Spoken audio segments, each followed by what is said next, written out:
Good evening, everyone. I'm Pastor Carver Adams, College Park Baptist Church. We're located at 6360 J.J. Lemon Road, Dallas, Texas. It's revival season. We are going into our 2025 Pentecostal revival. We know that the Holy Ghost came 50 days after the resurrection, and we want you to join us in this great anointed revival.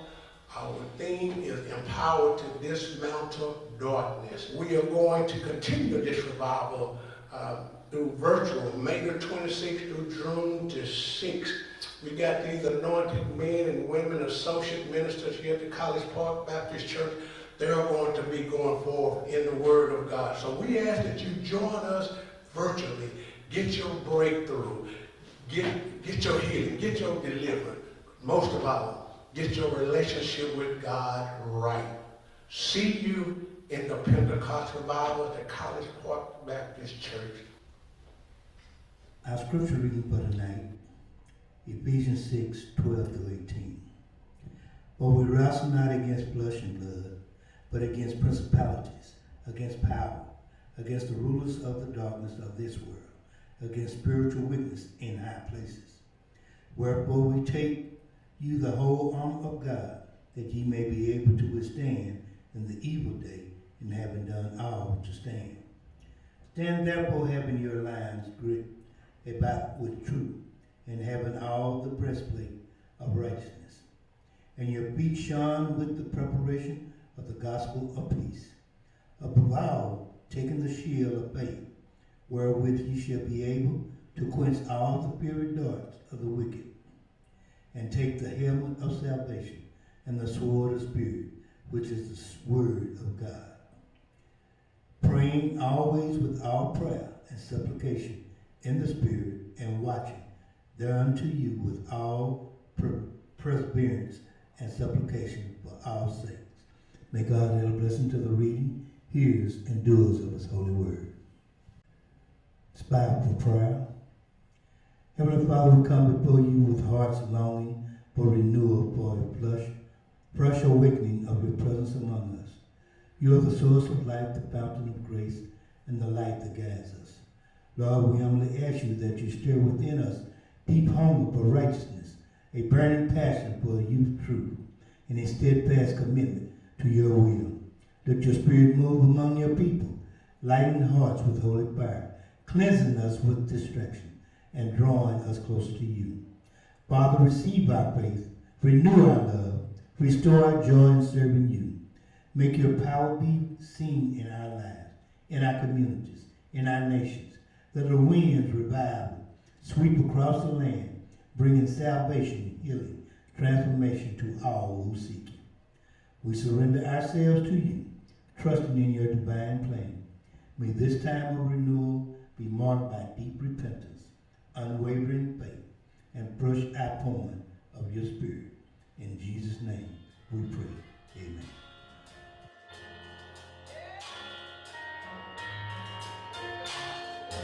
Holy,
is the day that the Lord has made, and I will rejoice and be glad it is.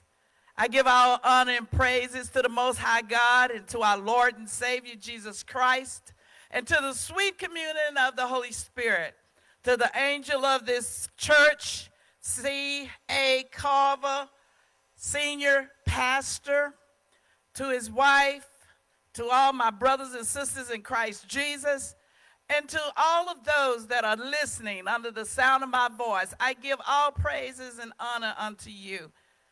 I count this as a privilege to be able to come before you at this hour. Revival is something that is truly needed, and we are ready. So what we want to discuss at this moment, the subject is empowered to dismantle darkness in Ephesians 6:12 through 18. When I read this and I began to ponder, Lord, what can I say concerning this subject matter? Because here we are talking about somebody being empowered, and we are talking about dismantling what? Darkness can encompass a whole lot of areas. But right now, I would like to go into the message. I want to encourage every one of you in their hearts how vitally important it is for you to be committed to what God has placed in your hands. Good stewardships. But in order for us to work diligently like God wants us, we have to be spirit-filled individuals, because naturally man will start and he will stop. But it is something about the Holy Spirit that would keep you motivated and ignited to keep on going and doing what God has commissioned each and every one of us to do. Amen. It says here, to dismantle anything, you would have to possess considerable skills, proficiency, and intelligence to hit your target.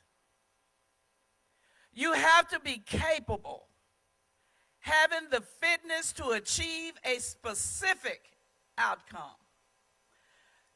Being empowered comes from someone with power and authority given to someone else who now has the same ability or strength to do something legally and legitimately. For what purpose are we dismantling?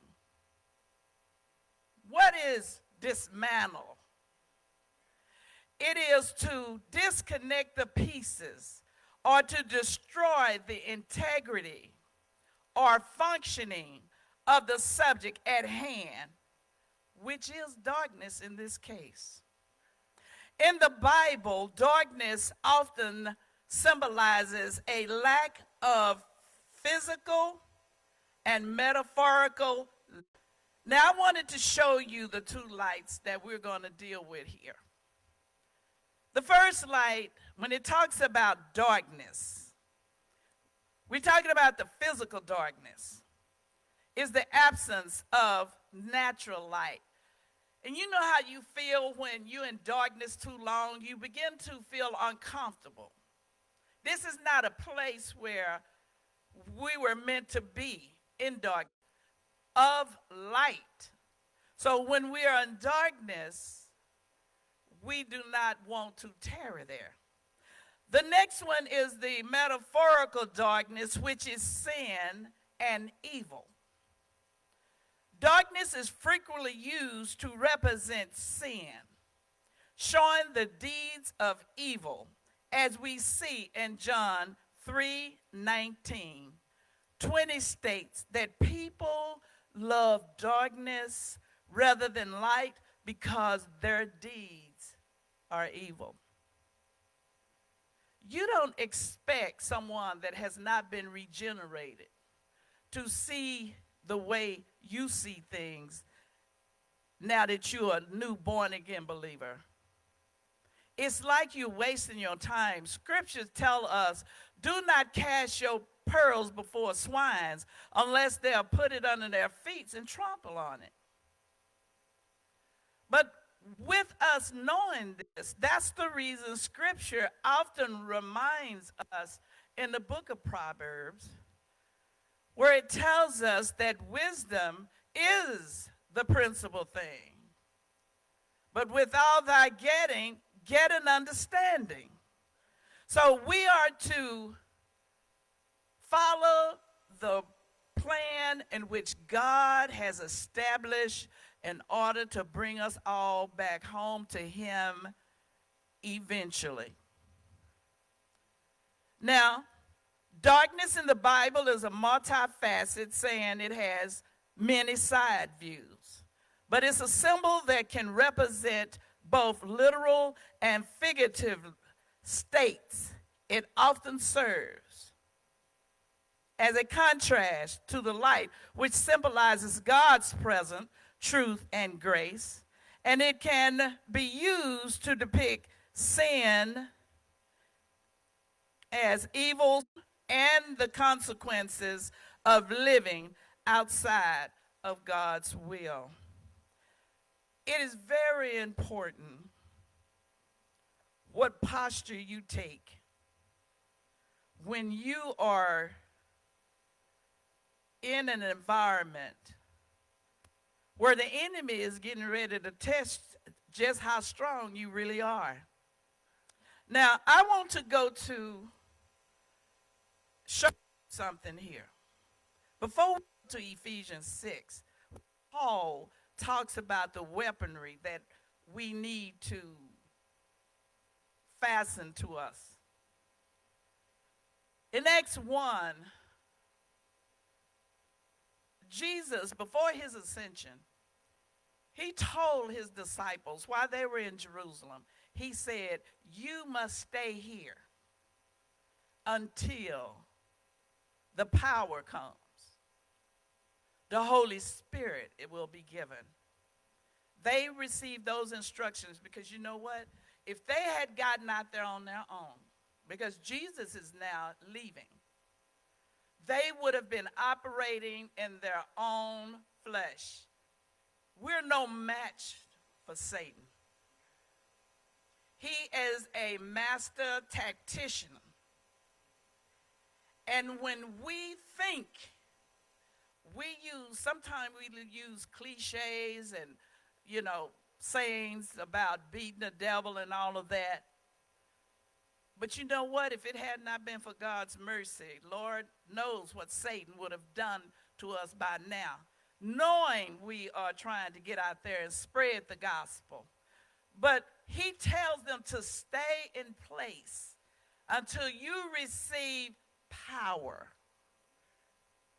That power is what's going to keep you stable.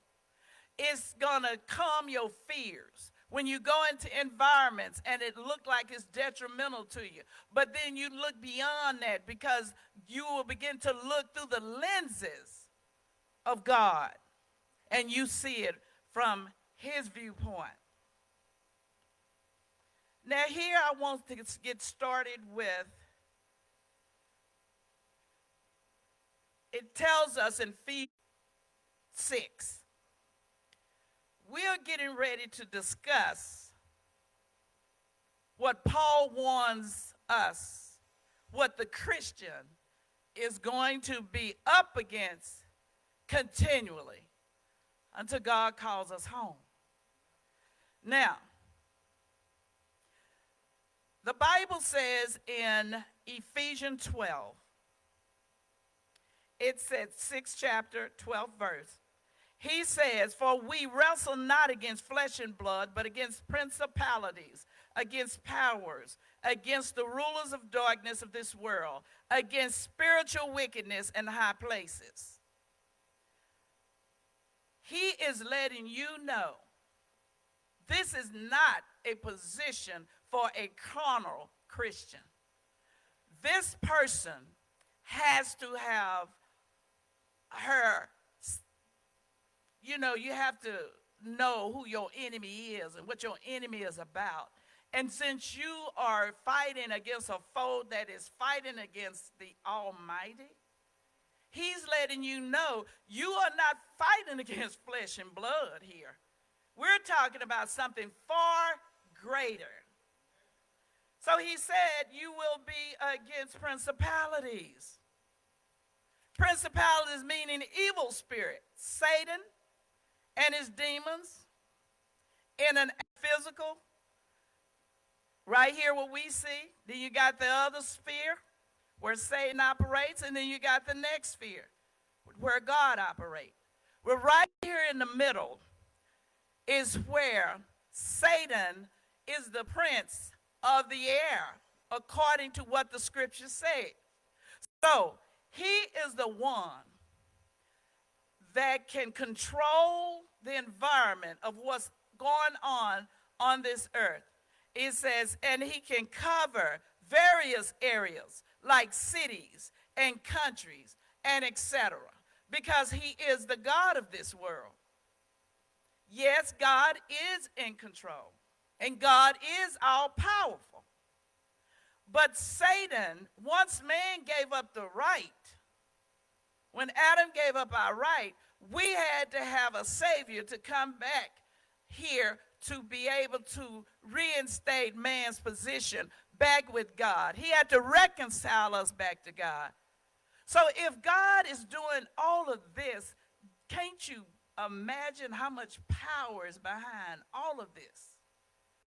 We're no match.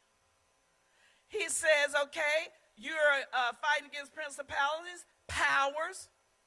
Powers are the capacity or ability to direct or influence the behavior of others or course of events. Powers. Influence. Some people you will see, they are so savvy, cunning. That is because many of them are under the direction of Satan's influence. And you have to recognize where that power is coming from. You got to get the understanding. A wise person will study their enemy. Because if you do not, there will be surprises. There will come upon you. And some of them can be so detrimental till where you will run and you want to hide. And that is not what your Father intent for you. He said, then we have the rulers of darkness of this world. Again, what I say about Satan. The rulers. There's no denying Satan's power. You know, some people that don't hardly read their Bibles or they hardly pray and they say these things and they don't realize if you either on the enemy side or you're on God's side. But if you're trying to straddle in the middle, you are really in trouble. So he says, when he talks about the rulers of the darkness of this world, he talks about the Lord of this world, which we know is Satan. And like I forestated, that Satan, as Paul described it, said he is the prince of the power of the air. Then we are against spiritual wickedness in high places. Many of you may not understand, but when you look at the military, you got different ranks. That is for a reason. And those subordinates are supposed to follow the charges of those that are in charge. But sometimes, we as Christians, we would get out of our lane. And then when it doesn't seem like it's coming together like we think it should have, then we get discouraged and say, Lord, what happened? What went wrong? It's because we did not follow the order of ranks. Satan has generals. He emulates everything that God has. That's the reason sometimes many, if it were possible, the scripture says, that the very elect would be deceived. But the good part about that scripture is, if it were possible, God is not going to let that be possible, to deceive his children. So he's telling you that the things you are fighting against, that's the reason it's so important that you surround yourself when you're going through real heavily. You have to contact the prayer warriors. We are to cover you. Your prayer alone sometimes will not just break through. Sometimes it has to be many. We look at the case of Daniel, where he prayed. He was a man of God. Scripture says that God heard Daniel the first day, but it took 21 days to bring the answer to him. Why? Because the God of this world was blocking it. And it was only until the archangel Michael had to come. He had to intervene. He had to fight. See, we can't see in the spiritual realm. And probably if we could, it'd probably frighten us. But we got a host of angels that are always fighting on our behalf. And that's the reason God, that every now and then they are acknowledged. But these 5 areas, the Christian will have to continue to fight every day of our lives. This verse in Proverbs 4:7, where I said, wisdom is the principal thing, therefore get wisdom, and with all that getting, get an understanding. It emphasizes that acquiring wisdom is the most important pursuit. And it should be sought above all else, even more than material. Wisdom that comes from God. Because sometimes when we look at something and we say 2 and 2 equal 4, God can say 2 and 2 equal 36. But to us, Lord, how is that possible? Scripture lets us know that the way we think and the way God thinks, it is far like east and west. But sometimes what we do, we kind of get in our own, I guess you could say, mindset and begin to ponder, and that's when Satan can get in there and start throwing darts, and you begin to question God. But there's nothing wrong with you asking God anything. He wants you. He is your Father. But what I want to show you here quickly is where Paul is emphasizing. When I think about the Apostle Paul, I thought about when he was Saul and how he was so passionate in wanting to eradicate those believers that was spreading the gospel of Jesus Christ.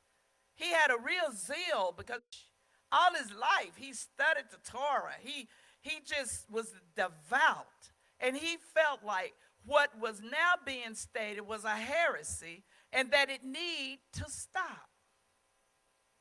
But what I like what God does here, when he stops Paul, when he stops Saul, and revealed to him who Jesus Christ is, he's a new person.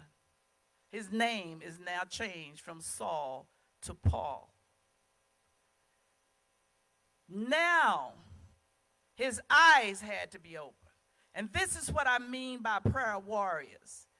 When he had those blinding scales over his eyes, the Lord, he was commissioned to go into town where Ananias is to pray for him, and so those scales could fall from his eyes. Now, why do you think God didn't just do it right then and there? He was well capable. But you see, it was something else working far greater than what we can see. He went to Ananias. Ananias at first was reluctant because he had heard what this man had done, killing and jailing new believers, and he did not want to touch that. But you know, the Holy Spirit strengthened him. He gave him that boldness that he needed. He prayed for Paul. He anointed him, and the scales fell from his eyes. Now he could see clearly. He could see clearly. Then he began to preach the gospel of Jesus Christ and him being crucified.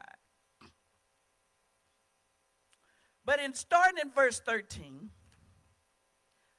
I want to go on where it says, wherefore he's telling us now. Paul first is looking. He's in a Roman prison, and he's looking at this Roman soldier that is standing outside of his dungeon door. And he looks at the mannerism in which he's dressed. And he focuses on the mindset of that soldier.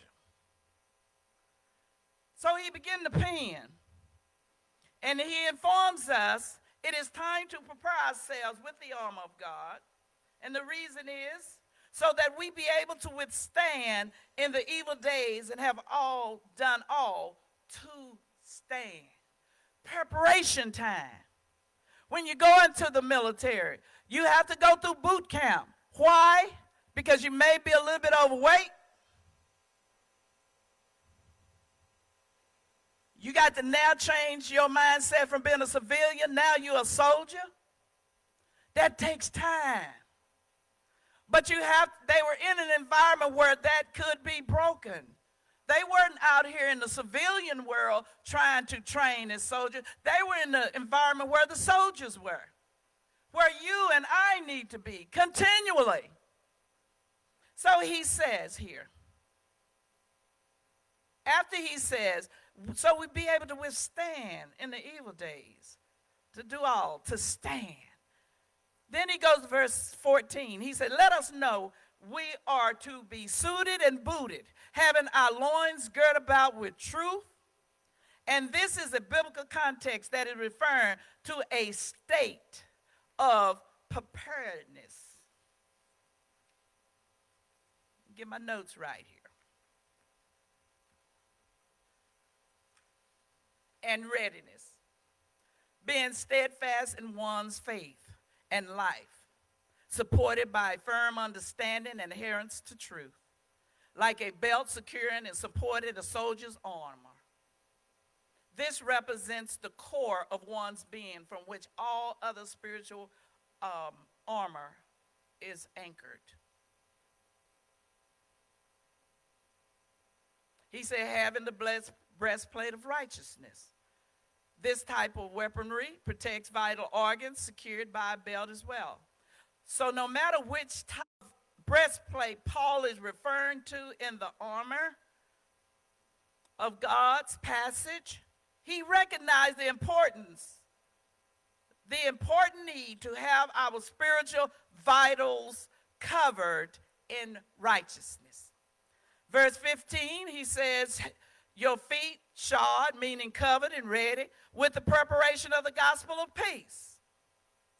And then he goes on to say, and above all else, taking the shield of faith to do what? Extinguish or suppress all the fiery darts of the wicked. Certain authors have stated that often when the devil strikes, he attacks looks. His attacks looks insequential at first, like harmless little arrows that can do little damage. But when the arrows strike into the heart or emotions, they often explode and set human passion aflame, causing a minor issue to develop into a fierce, flaming situation. Verse 17 says, take the helmet of salvation and the sword of the Spirit, which is the word of God. The helmet of salvation refers to the hope, salvation that Christians receive through Jesus Christ, acting as a shield against negative thoughts and doubts.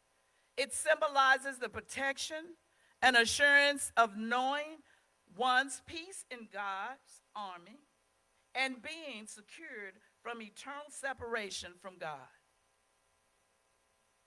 We have the sword at all times. This is our weaponry used to fight. And lastly, 18. He said, praying always with all prayer and supplication, meaning petition, in the Holy Spirit, and watching thereunto with all perseverance and supplications for all saints. We must be equipped the way God has instructed us if we want to win this battle. To dismantle something, you have to know, as I forestated, I just want to reiterate, you have to have considerable skills, proficiency, and intelligence to hit your target. You have to be capable, having the fitness to achieve a specific outcome. Are you ready? Are you dressed properly to be in God's army? That's the question. Paul is encouraging every believer in this scripture, these scriptures, that we are fighting against a foe. It's no way we can win if we are lukewarm Christians. We have to be spirit-filled individuals. We have to be committed to whatever God, the task he has given you at hand. But too many times we have seen our brothers and sisters no longer fast, no longer pray like they should. Then they ready to jump in ministry, go out there on the front line, and then when the enemy whoop them real bad, they ready to give up.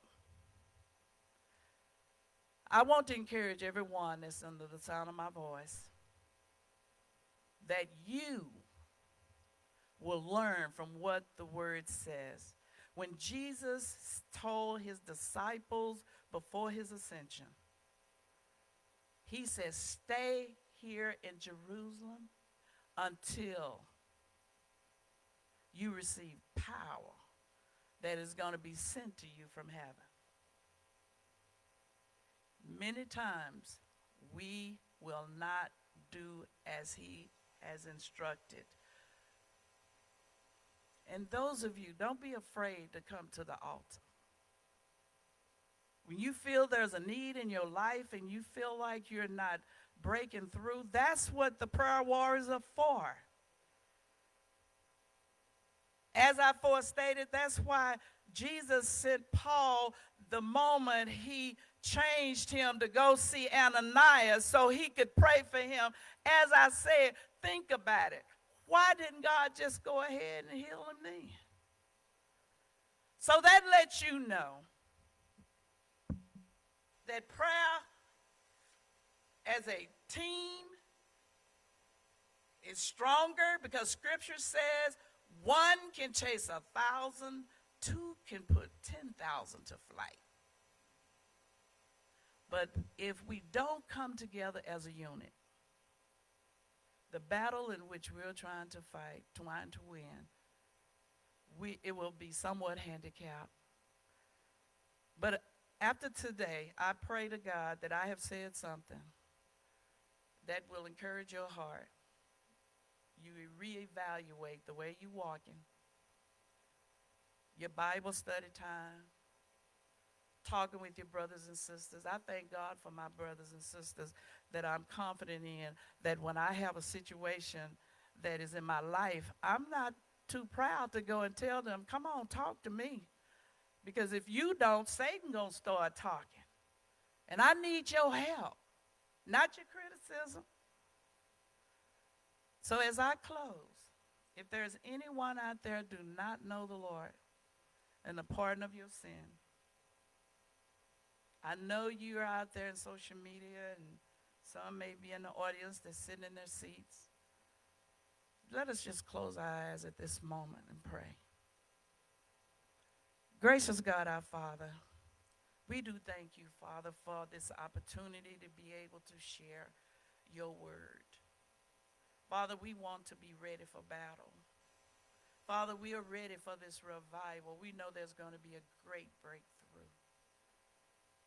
But there are those out there, Lord, that are not sure where they stand with you. But right now, we want to help them to be sure of where they can be with you. So God, I pray everyone, if there's something in their lives that's not pleasing to you or sin in their life, we ask that you forgive them in the name of Jesus.